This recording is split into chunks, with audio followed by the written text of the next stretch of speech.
लोकशाहीचा बुलंद आवाज, रिपब्लिकन वार्ता, महाराष्ट्र. कळवण तालुक्यात खळबळ. पूजा छजलानी यांचा संशयास्पद मृत्यू. पतीसह चौघांविरुद्ध गुन्हा दाखल. बातमी कळवण येथून. नाशिक जिल्ह्यातील कळवण येथील उपजिल्हा रुग्णालय वसाहतीत राहणाऱ्या 31 वर्षीय पूजा सूरज छजलानी यांचा उपचारादरम्यान मृत्यू झाल्याने तालुक्यात खळबळ उडाली आहे. हा मृत्यू संशयास्पद असल्याचा आरोप पूजाच्या माहेरच्या नातेवाईकांनी केला असून या प्रकरणी कळवण पोलीस ठाण्यात पतीसह चौघांविरुद्ध गुन्हा दाखल करण्यात आला आहे. याबाबत सविस्तर वृत्त असे की पूजा छजलानी यांचा विवाह 25 नोव्हेंबर 2013 रोजी शिर्डी येथे सूरज छजलानी यांच्याशी झाला होता. विवाहानंतर काही दिवसातच घरकाम येत नाही तसेच लग्नात मानपान दिला नाही या कारणांवरून पती सूरज छजलानी याने पूजाचा शारीरिक व मानसिक छळ सुरू केला असा आरोप आहे. पूजाच्या माहेरच्यांनी वेळोवेळी आर्थिक मदत करूनही हा छळ थांबला नाही. दरम्यान सूरज छजलानी यांचे नाशिक येथील एका महिलेशी अनैतिक संबंध असल्याचे पूजाच्या लक्षात आले होते. याबाबत जाब विचारल्यावर पूजाला जीवे मारण्याची तसेच माहेरच्या कुटुंबाला संपवण्याची धमकी देण्यात आली होती असा गंभीर आरोप तक्रारीत नमूद करण्यात आला आहे. 30 जानेवारी 2020 रोजी सायंकाळी 2:30च्या सुमारास पूजा छजलानी या जळालेल्या अवस्थेत आढळून आल्या. शेजारी राहणारे अमोल गोयरे यांनी ही माहिती पूजाच्या पालकांना दिली. त्यानंतर पूजाला तातडीने नाशिक येथे व पुढे अधिक उपचारासाठी national burn centre Airoli Mumbai येथे हलवण्यात आले. मात्र 7 फेब्रुवारी 2020 रोजी सकाळी 7:55 दरम्यान त्यांचा मृत्यू झाला. पूजाच्या मृत्यूनंतर तिचा भाऊ बॉबी अशोक राजपाल यांनी दिलेल्या तक्रारीवरून कळवण पोलिसांनी पती सूरज हरिचरण छजलानी, सासू शांताबाई हरिचरण छजलानी, ननंद योगिता उर्फ बबली हरिचरण छजलानी तसेच गीतांजली धीरज पवार राहणार नाशिक यांच्या विरुद्ध भारतीय न्याय संहिता कलम 108, 85, 115, 2, 353, 3 आणि 3(5) अन्वये गुन्हा नोंदवला आहे. या प्रकरणाचा पुढील तपास पोलीस निरीक्षक राजेंद्र टेंभेकर यांच्या मार्गदर्शनाखाली सहाय्यक पोलीस निरीक्षक जगदीश बोरसे यांच्यासह पोलीस कर्मचारी प्रशांत तिडके, पुंडलिक डंबाळे, रामदास गवळी, पोपट महाले, पंकज शेवाळे व अशोक ठाकरे करत आहेत. या घटनेमुळे परिसरात हळहळ व्यक्त होत असून आरोपींवर कठोर कारवाई करण्याची मागणी होत आहे. माझं नाव बॉबी अशोक राजपाल. मी राहणार शिर्डीमध्ये. मी TVS फायनान्समध्ये जॉब करतो. माझे पप्पा अशोक राजपाल आणि माझी बहीण पूजा सूरज छजलानी ही कळवणमध्ये सूरज हरिचरण छजलानी यांना आम्ही लग्न लावून दिलेलं आहे. त्याच्यानंतर वर्षभर त्यांचं सुरळीत सर्व क्लिअर चाललेलं होतं. पण पहिली मुलगी झाली म्हणून त्यांनी स्टार्टिंग त्यांचं पूर्ण क्लिअर चालू होतं. त्यांच्यावर म्हणजे सर्व सुरळीत चालू होतं. जशीच ती मुलगी झाली, पहिली मुलगी जेव्हा झाली तेव्हा त्यांना मुलाची अपेक्षा होती. तर मग पहिली मुलगी झाली त्यांना. त्याच्यानंतर तिच्यावरती ते अत्याचार करायला लागले का त्यांना मुलगा पाहिजे होता म्हणून असे अत्याचार करायला लागले.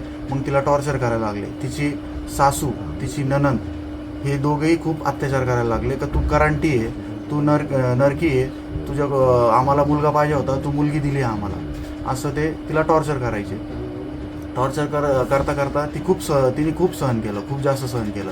आणि सूरज हरिचरण छजलानी हे पण खूप तिला टॉर्चर करायचे. काही दिवसानंतर त्यांचं एक अफेअर माझ्या बहिणीने त्यांच्या मोबाईलमधून फोटोज वगैरे पूर्ण काढले. ते मला पाठवले. ते पाठवल्यानंतर तिने मला सर्व सांगितलं का खूप दिवसापासून हे असे अफेअर वगैरे चालू आहेत म्हणून. पण त्याच्यानंतर आम्ही फोन वगैरे पण लावला. दाजींना हे पूर्ण सॉर्ट आऊट पण करायचा प्रयत्न केला. आणि ह्याच्या पहिले पण खूप वेळेस असं झालं आहे का आम्ही दिदीला घेऊन आलो आहे, भांडणं चालू आहे, तिला टॉर्चर करतायत, प्लस भरपूर काही गोष्टी अशा झाल्या. पण त्यामध्ये आत्ता मध्ये जो अफेअर धरण्यात आलेला होता त्याच्यावरनं त्यांनी खूप जास्त म्हणजे पुढं गोष्ट केलेली होती. तर मग हे सर्व होऊन माझी बहीण मला पूर्ण रेकॉर्ड वगैरे सर्व मला पाठवलं. आमच्याकडे रेकॉर्डिंगसुद्धा आहे त्या गोष्टीची. का माझी बहिणीने मला एवढं पण सांगितलं का त्यांचं बॅकग्राऊंड जे आहे त्यांना सपोर्ट करणारे भरपूर आहेत. त्यांना बॅकग्राऊंड सपोर्ट आहे, त्यांच्याकडे पैसा पाणी पण भरपूर आहे आणि मी मिडल क्लास फॅमिलीमधून बिलॉंग करतो. तर ते माझ्या बहिणीला सतत हे बोलायचे का मी तुझ्या भावाला मारून टाकेल, मी तुझ्या पोरींना पण मारून टाकेल तू जर ह्याबद्दल चर्चा केली तर. कुठली चर्चा? त्यांच्या अफेअरची चर्चा जर केली तर. पण माझ्या बहिणीने मला सर्व रेकॉर्ड वगैरे पूर्ण पाठवला, आमच्यासोबत बोलले, पप्पांनी ते डिस्कस पण केलेलं होतं, त्यांना नॉर्मल पण केलेलं होतं का आम्ही काय करणार नाही असं म्हणून. पण पप्पा फक्त एवढं बोलले का मी त्या मुलीला जाऊन भेटतो आणि हे पूर्ण काढतो काय आहे काय नाही आहे. तर माझ्या बहिणीचा कॉल चालू असताना तो असं बोलला की जर तिच्यापर्यंत जो कोणी पोचला ना मी सर्वांना जाळून टाकेल. ह्याची रेकॉर्डिंगसुद्धा माझ्याकडे आहे, हे सर्व माझ्याकडे आहे. आणि त्याचा बॅकग्राऊंड खूप जास्त, म्हणजे त्याचे मित्र कंपनी भरपूर आहेत, त्याला वरतून सपोर्ट पण आहे भरपूर. आता पोलीस स्टेशनमध्ये सुद्धा त्याला भरपूर लोक म्हणजे त्याला सपोर्ट करत होते. आणि आत्ता जे घडलं आहे, माझ्या बहिणीने मला जेव्हा ही गोष्ट सांगितली, मला पूर्ण पाठवलेली होती, त्याच्यानंतर ही गोष्ट बोलल्यानंतर मी जाळून टाकेल म्हणून, त्याच्यानंतर माझ्या बहिणीच्या घरात रॉकेल कुठून आलं हे आम्हाला सुद्धा माहीत नाही आहे. प्लस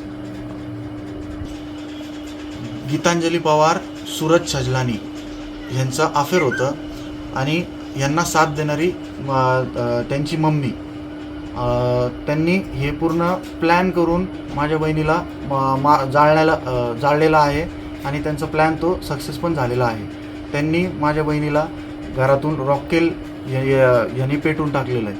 आम्हाला त्यांच्याकडून पण नाही कळालं का, आम्हाला फोनसुद्धा नाही आला. आम्हाला समोरच्यांनी फोन करून सांगितलं का तुमच्या बहिणीला पेटवण्यात आलं आहे म्हणून. असं त्यांनी फोनसुद्धा नव्हता केलेला. आणि नंतर आम्हाला असं सांगण्यात आलं का तिने स्वतः पेटून घेतलेलं आहे. पण माझं आणि माझ्या परिवाराचं पूर्णपणे तिच्यावर विश्वास आहे, ती असं कधीच करू शकत नाही. तिला 3 महिन्याची मुलगी पण आहे, ती तिचा पण विचार करणार.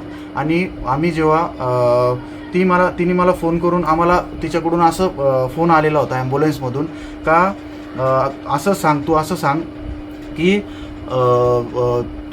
तिने असं आम्हाला बोलली का कोणीच काय करणार नाही, तुम्हाला माझी शपथ आहे, हे जे काय आहे मी माझ्या स्वतः मी पेटून घेतलेलं आहे. पण मी नंतर हॉस्पिटलमध्ये पोचल्यानंतर तिने मला मी जेव्हा एकटा तिच्यासोबत होतो तेव्हा ती मला बोलली का माझ्यासोबत घात झालेला आहे म्हणून, असं ती मला बोलली. तर मला ती एवढं पण बोलली का माझी 3 महिन्याची मुलगी हा सूरज छजलानी ह्याने तिची छोटी मुलगी 3 महिन्याची आणि एक 9 वर्षाची एक मुलगी आहे तिला. सूरज छजलानी असं बोललेलं आहे तिला का जर तू असं जबाब काय दिला, जर माझा उलटा जबाब दिला तर मी तुझ्या दोन्ही मुलींना पण मारून टाकेल, असं तो बोलला आहे. म्हणून माझ्या बहिणीने तो उलटा जबाब दिला हे मला माझ्या बहिणीने सांगितलं आहे. मला स्वतः ती बोललेली ही गोष्ट. आणि गीतांजली पवार ही खूप म्हणजे पैशावाली आहे, तिचा पप्पा काहीतरी चांगल्या पोस्टवर सुद्धा आहे. तर मग तो तिच्यावर फक्त त्या गोष्टीवरून ती जास्त फोर्स करते सर्वांना. तर मला फक्त न्याय मिळाला पाहिजे, माझ्या बहिणीला न्याय मिळाला पाहिजे कळवणकरांकडून आणि सर्व तिथले जेवढे आहेत त्यांच्याकडून हात जोडून मी हे करतो की मला न्याय भेटला पाहिजे. बस आता पोलीस प्रशासनाकडून पण मला न्याय भेटला पाहिजे. ऐसा है कि मेरी बच्ची 3 महीने का जिसका बच्चा होता है, वो बच्चा अपने बच्चे के बारे में पहले सोचेगा जलने का तो विचार कि मैं जलूंगी तो मेरे बच्चों का क्या होगा. और मेरे बेटी का ऐसा मतलब कुछ कभी हमने ऐसा सुना नहीं कि मैं अपने कुछ कर लूँगी ऐसा कर लूँगी. फिर इतना बड़ा हादसा होने का कारण क्या हो सकता है. जैसे उसने बताया था कि हमारे को फ़ोन के पर कि पापा ये कोई गलत लाइन में लगे हुए और घर वालों भी उसको सपोर्ट कर रहे हैं. कुछ लड़की का नाम है, 3 महीने का बच्चा, 3-3.5 महीने का है बच्चा. कोई भी माँ हो, कोई भी हो, आप समझ सकते कि एक माँ 3 महीने का बच्चा पास में रहने के बाद में ऐसी हरकत करेगा कि भाई वो भी सोचेगा कि 2 पल की भाई मेरे बच्चों का क्या होगा. दूसरी बच्ची भी क्या बहुत बड़ी नहीं है कि जैसे मतलब वो 6 साल की करीबन, तो बच्चे का पहले सोचेगा. एकदम अचानक इतना बड़ा हादसा होना मेरे को नहीं लगता. और सपोज इतना बड़ा हादसा होता भी है तो 71% जलने के बाद में घर में रात में भी हो कोई भी बात हो 71% तक का घर में अगर कोई जला बुझाने वाला नहीं है तो ये बहुत बड़ी बात है। 71% ये बात मायने रखती है कि भाई 71% प्लस सर वो मिट्टी का तेल वगैरह आना कहाँ से, कौन सा ज़माना रह गया है? मिट्टी का तेल का ज़माना है? नहीं है। मिट्टी का तेल आया कहाँ से, ये सब बातें इशू रखती हैं। तो सब बातों को सोचते हुए मैं ऐसा सोच रहा हूँ कि मेरी बेटी के साथ में क्या हुआ है। 71% जो बच्चा जल रहा है ना उसने चिल्लाया, ऐसा कोई आज तो आपको मैं चटका दूँ तो आप तो चिल्लाएंगे, मेरी बच्ची चिल्लाई नहीं, ऐसा नहीं हो सकता। इतना बड़ा कोई उनकी हवेली नहीं है, 1 बाई मतलब वो किचन बेडरूम ऐसा ही है, छोटा सा रूम है सरकारी, उसके अंदर इतनी बड़ी दुर्घटना हो रही, मेरा बच्चा जल रहा है। 71% कोई बुझाने वाला नहीं है, ये क्या बात है? तो आप थोड़ा सोच सकते हैं, जो भी बात है मेरे बच्चों को न्याय दो। और देखो आप, और जो मेरे बेटे ने अभी जो कंप्लेन वगैरह दी है वो हिसाब से तो मैं यही सोचूंगा कि भाई पुलिस प्रशासन ने जो भी करना है कि मेरी बेटी के हित में न्याय मिलना चाहिए, वो बच्चों को न्याय मिलना चाहिए। क्योंकि बच्चे बहुत छोटे, 3-3.5 महीने का बच्चा, 6 साल का बच्चा, अगर उनकी लाइफ का क्या है कि भाई जैसे अभी वो बच्चे अभी तो स्टार्ट ही है। रिपब्लिकन वार्ता महाराष्ट्र न्यूजसाठी नांदगाव प्रतिनिधी Muktaram Bagul, Nashik. Subscribe now and press the bell icon. Never miss an update.